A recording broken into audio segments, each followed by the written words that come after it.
How to properly build your own personal computer. I took this image from in Genesis, and I modified it. I didn't modify it at all. They actually just have it like that. It says, "Just say no. Friends, don't let friends use Dells," which is actually kind of anti-Dellish, but they make great enterprise products. Pen, maybe? Oh. Did they go too far? This mouse is really bad at this. Use a pen. There's a pen? Is that the white pen? Yes. Okay. It's more important. So, what I went into my paper about is not how to actually build your computer. It's relatively straightforward. There's many manuals. There's many videos.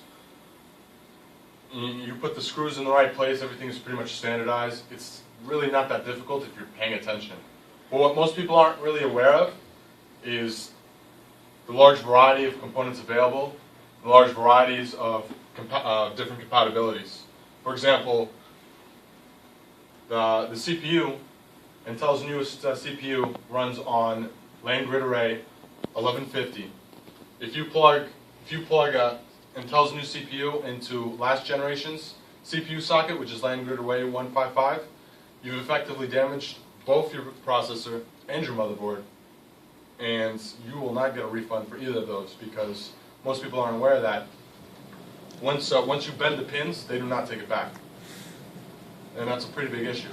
So people need to be aware of the compatibility issues, and not just between the CPU and the motherboard, but also from the memory, also the power supply, the video cards. If you plug in a video card that's PCI Express, and you try to plug it into an AGP slot, well, first of all, it's not going to fit. But if you try to make it fit, you've effectively damaged both components. And that's what I wanted to stress about how to build a computer properly, is because a lot of people think, oh, it's really not that hard.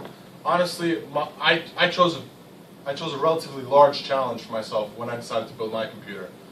I was 2 years before I actually built it. I started getting the budget together. I started doing a lot of reading. Beforehand, I couldn't tell you what all the ports on a motherboard were. I honestly did not know at all. But what I did was I went to the manufacturer's website. Once I picked out a motherboard, I printed it out. I started to read all the technical information and to be able to identify all the components. Because if you look on a motherboard, if you think a USB 2 header is the same as a USB 3 header, you'd be very wrong, even though USB 3 is backwards compatible. They look nothing alike. And alternatively, a fan header might look relatively similar to a USB 2.0 header. They're really not that far in shape and size. So the core components for a computer to get it running up off the floor: a motherboard, obviously a CPU, a power supply unit, main storage, which is RAM, secondary storage, such as a hard drive, an SSD, even a USB stick can be secondary storage, and a case. A case is debatable. I say you need a case because the case protects your components from the environment around it. Also, a lot of people may debate whether or not secondary storage is relevant. I say it is, because even though you can use RAM disk to boot your operating system off main storage, it's really volatile, and you need secondary storage in order to even be able to set that up in the first place. So I say that if you need it, then it should be a core component. It won't run without it. And here you can see there's a hard drive, DVD burner, optical drive, power supply unit, CPU, a heatsink and fan that goes on top of the CPU, memory, and the video card. Pen. No.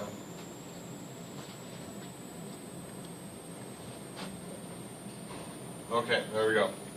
And then secondary components. Components that basically enhance your computer's functionality, such as discrete graphics cards, GPUs, graphics processing units from NVIDIA or AMD, There's also a slew of others for workstation-based purposes. Fan controllers, as you can see here, this is actually a fan controller by NZXT. Basically tells you the temperatures in your system, the operational speeds of your fans, what they're running at. And to use something as sophisticated as this, you need to be able to identify which fans use this, because not all fans are compatible with this type of technology. You know, you need something with 4 to 5 pins, and you can't use something that's 3 pins. And then you have multi-card readers, which you can insert in your bays. As you can see in ours, a bay is where you store the optical drive in, or back in the olden days, if you remember USB floppies, if you remember floppy disks, they had their own bay. And then you have things like sound cards, which this one in particular uses PCI Express, and in addition to that, it's PCI Express X1, which only uses 1 lane, and it also has an external bay device which plugs it right into the front of your tower, and there's actually a wire that connects the two and then connects it to the motherboard, so that way you have pretty ultimate control of sound capabilities, and it actually has its own chip, as you can see inside for it. I know, because I have this one. And then you have network controllers, Wi-Fi cards, NIC cards, RAID controllers. You can get a hardware RAID, which if you want a home server, a lot of people highly recommend getting a hardware RAID because it's more reliable and it's more efficient than software RAID, which is normally provided on motherboards. And you have your standard optical drives, such as Blu-ray, DVD, and CDs. Port extenders. You'll see a lot of some people that with older computers, they don't have enough slots. So what they'll do is they'll get a port extender, and in the back it'll just have an extra 4 USB slots. And then the card readers are cut. Now somebody was asking me about price difference. What is the price difference between building your own and getting it from somewhere else? Well, I chose PowerPC because they show you which components they're using. They give you the model numbers, so it's easy to identify. But just an example, the price difference between a traditional workstation build, it's relatively around, I want to say, I put it together for around $500-ish, around their frame. With PowerPC, it costs $120 more, which doesn't seem that bad. And then you move down the list to a gaming build, around $2,000, and you can see it's still relatively not that bad. It's only $366, but it's a scaling effect. And the higher you get, this high-end gaming build is about, on PC Part Picker, it's approximately around $5,400. And on the PowerPC, it's actually $6,600 or $6,700. And you can see there's a huge gap in price difference. And that's why a lot of people that do video games, they choose to build their own computers. Yes, Professor? You're mentioning something. What is the PowerPC? Cyber PowerPC is a manufacturer that puts together systems based on the request of the user. They have a graphical interface that lets you select, basically like how Dell used to do it back in the day, select your processor, your RAM, your hard drive, but it's just more in depth because it gives you the exact specific part that they're going to be using for it. Okay, there's a potential here for a misunderstanding. Because the PowerPC, not the Cyber PowerPC, the PowerPC is the name of the IBM chip. Right, that was traditionally used in Mac before they transitioned into OS But X. it's still in use. I mean, it's various IBM devices. Do you have any more questions about this? And I'm going to be getting into the advantages and disadvantages about now. Save some money, obviously. But it all really depends on what you're doing it for. Honestly, if you want an effective system that's really not out of this world, I say that probably building a computer is really not up your alley. But there's a reduced cost. You don't get any bloatware, which is terrific. From pretty much every manufacturer, installs bloatware, and what that bloatware is just unwanted trial versions of other programs, and they put them in there because the people that make those programs give them a subsidy to insert it, so that way they can reduce their costs. You're able to achieve a unique system. You're going to be hard pressed to find a large OEM providing a system that looks like the BitPhoenix Prodigy right here, for example, in orange. It will increase your computer literacy. You'll learn a lot about the internals of a computer that you didn't know before. And you'll be able to choose exact specific parts.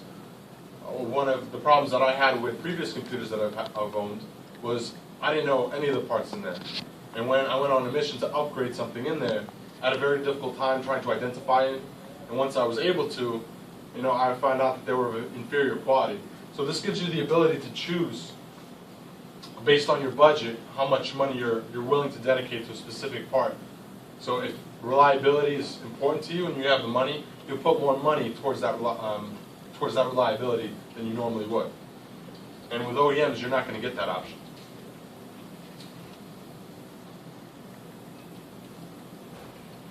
Question? No, I'm just checking. Louder. I'm just checking if everything is good in this class. Oh, it's okay. Disadvantages. As you can see here, I've been at this point before inside my system. Maybe not to this extent, but I've been here feeling like this. One of the huge disadvantages is if a component goes bad, your tech support. Guess what? You have to find out which component before you call anybody else for help. That's a real pain in the butt. I ran into a problem with my motherboard, and I ended up arming the motherboard, but it took me a couple of days on the phone, a couple of days by myself, a couple of days on phone support. At first I thought it was RAM, but it turned out it was actually the motherboard was having issues with the RAM, even though the RAM was certified to work with it. But all that amount of time that I lost, if I had bought it from a large OEM vendor, I would have just called them up and, hey, it's not working, send it in, send it back. I would have been done with it. It took a long time for me to dismantle everything, to ship out my motherboard, and then wait a couple days for them to get it, then get back the new motherboard, and then install everything together, which is a very tedious task. And it's also every time you open up your computer, let alone take off your CPU and heatsink, you'll always risk the chance of damaging one of the components since they are so delicate. The amount of effort required, which I just spoke about, the amount of time required. My first build, since I chose something so difficult, actually took me about 7 hours to assemble it, just to assemble it. But I didn't really know what I was doing, and I was going very slow. It's something to take into consideration. And it's also extremely complex depending on the desired product. If you want to build a cooling system, water-cooled system, you're going to spend a lot of time not only just researching, but also you're probably going to have to disassemble some of the GPU components and some of the regular other components on the motherboard just to install those heatsinks.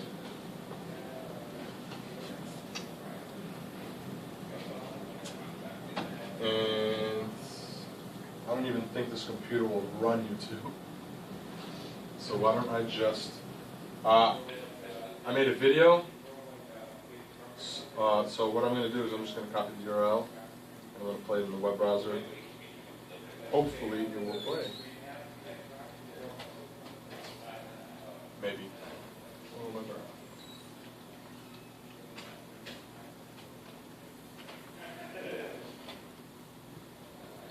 There's no sound, is there?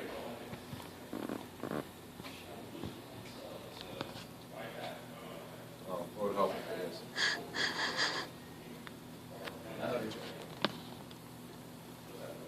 Bros. Yeah. Oh, is it buffering?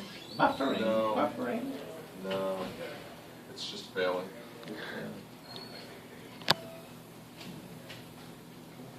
We'll send out the URL to everybody. It's. Oh, here? I don't think it's going to run. I don't think the machine can handle YouTube.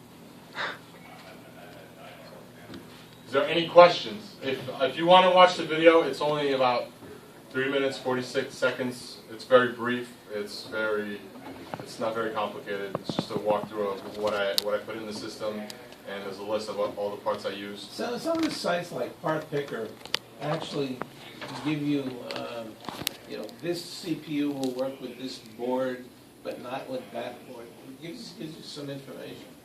It's actually Part Picker, something I talked about in my paper.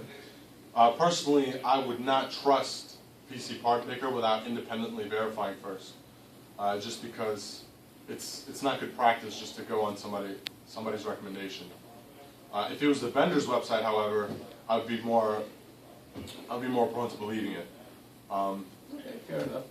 With my RAM, for example, I had a hard time finding RAM that would suit me because I was looking specifically for 2133 megahertz, and it was difficult to find one that would work with Ivy Bridge. So I sorted through a lot of forums. I used RAM configurator on various manufacturers' websites, and eventually I settled on G-Skill's version of RAM. So and it worked pretty well. Okay. Done? Any questions? No? Okay. Yes, sir. Cool. Go out and build your own machine.